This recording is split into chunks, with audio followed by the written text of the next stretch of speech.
police recruitment board आसामनिफ्राय जोंना मोनसे गोदान आपडेट फैलायबाय दिनैहाय दिनै 16 मार्चनि latest update state level police recruitment बोर्डनि जोङो डिसेम्बर दानावहाय आसाम पुलिस जोङो मा खालामदोंमोन एप्लाइ खालामदोंमोन नङा होमबा एसआई आरो कामान्ड'नि एसआई एप्लाइ खालामदोंमोन जोंहा बेनि जोंना एडमिट कार्डनि नटिफिकेसन फैबाय दिनैहाय जों बे नटिफिकेसनखौ दिनै फरायनि माला जागोन एग्जामा जों नैबे दिनैनि आपडेट बेयो नै 16 मार्च 2022 होनाय दङ जोङो रिटेन टेस्टनि बे नटिसखौ जों बेयाव सेरनानै नायनोसै बेयाव होदों नटिस बेयाव 30 पोस्ट सब इन्सपेक्टर आरो जोंहा 320 पोस्ट मा सब इन्सपेक्टर जोङो आसाम कामान्ड' बेटेलियननि थाखाय एप्लाइ खालामदोंमोन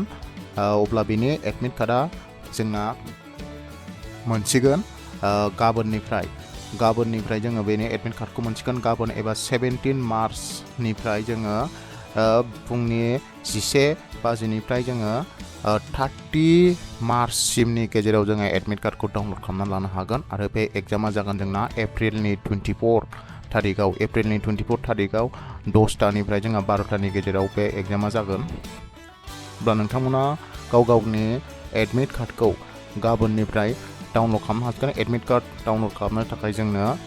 एप्लिकेशन नाम्बार नेम आरो डेट अफ बार्थखौ नांगोन बे मोनथाम बुस्थुखौ नांगोन जोंनो बे मोनथामखौ जोङो बुनानै गावनि एडमिट कार्डखौ जोङो डाउनलड खालामनानै लानो हागोन अब्ला नोंथांमोननि थाखाय आंनि दिनैनि बानायनाय भिडिअ एसेनोसै गोजोन्थों नोंथांमोना गाबोननिफ्राय गावनि एडमिट कार्डखौ डाउनलड खालामनानै लानो हादो गोजोन्थों